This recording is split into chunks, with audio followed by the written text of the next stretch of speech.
Seenaan artistoota Oromoo wareegamanii yommuu ka'u kan dursee namatti yaadatamu seenaa Eebbisaa Addunyaati. Sanuu akkaataan du'a isaa immoo baay'ee kan nama sururudha. Eebbisaa Addunyaa weellisaa beekamaa fi qabsaa'aa mirga Oromooti. Kan ittiin beekamus keessaa tokko wallee isaatiin. Eebbisaan humna poolisii federaaltiin gaafa gayya 30 bara 1996 mana isaa keessa Finfinnee jiru keessatti ajjeefamee argame. Eebbisaan kan dhalate naannoo Oromiyaa godina Qellem Wallaggaa lixaa magaalaa Dambidolloo keessatti. Eebbisaan maatii isaaf ilma hangafaa yoo ta'u obboleeyyan dhiiraa 2 fi durba 3 qaba. Eebbisaan nama kennaa qabuu fi dargaggeessa kabajamaa ture. Barumsa sadarkaa tokkoffaa achuma magaalaa Dambidolloo mana barumsaa Oliiqaa Dinqilitti kan barate yoo ta'u barumsa isaa sadarkaa lammaffaa immoo mana barumsaa sadarkaa lammaffaa achuma magaalaa Dambidolloo mana barumsaa Qellemitti barate.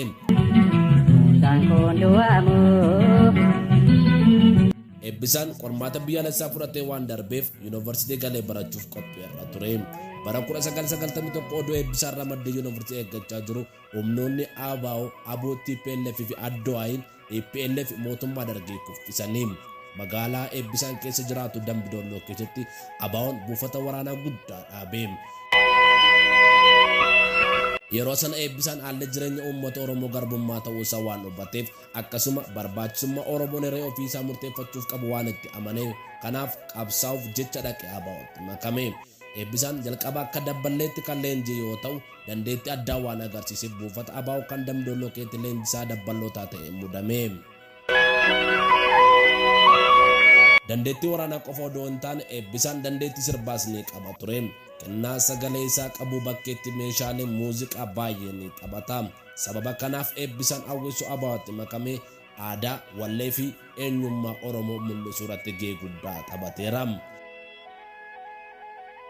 Bara 1991 fi 92 guutummaa isaa Eebbisaan Oromiyaa keessa naannoo adda addaa kibba, kaaba, lixaa fi giddu galeessa deemee weellisaa ture.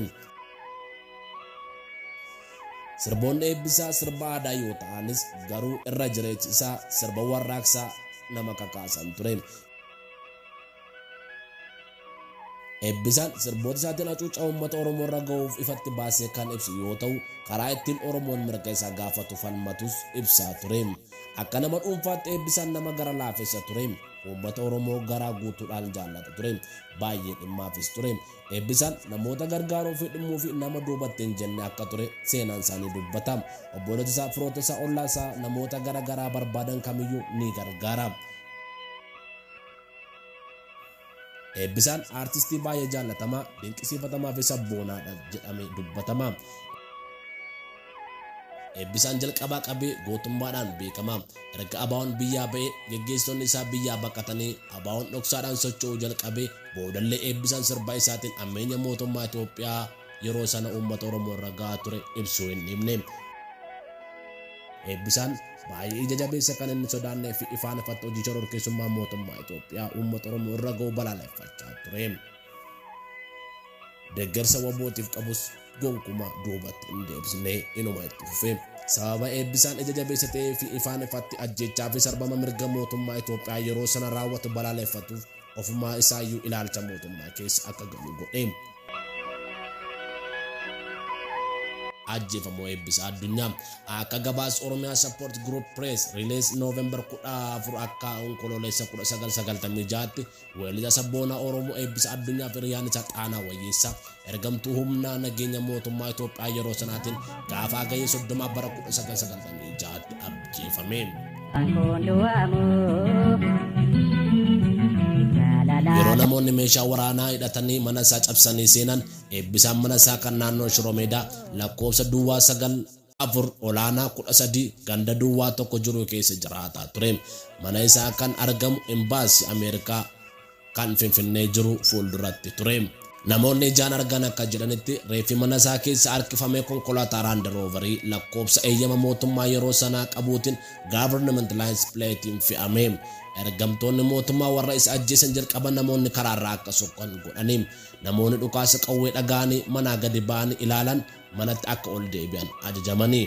Reeffi isaanii guyyaa itti aanu hospitaala Minilik kutaa reeffaa keessa argame. Erga Eebbisaan ajjeefame maatiin Eebbisaa rukuttaa mootummaa keessa galanii ergamtoota dhaadoo mootummaa yeroo sanaa kan Dambidollootiinis baay'ee hacuucamanii miidhaa guddaatus isaanirra ga'e. Obboleessi Eebbisaa Addunyaa, Ashannaa fi Addunyaa ergamtoota wayyaanee fi dhaadawootiin yeroo sanatti si'a baay'ee hidhamaa ture. Seenaa kana kan isiniif qindeesse an Abdii Tamasgeenii. Seenaa biraan naga walitti deebinutti turtii gaarii naaf qabaadhaa. Jaalalaa jettee simbo'een ayyoo koo.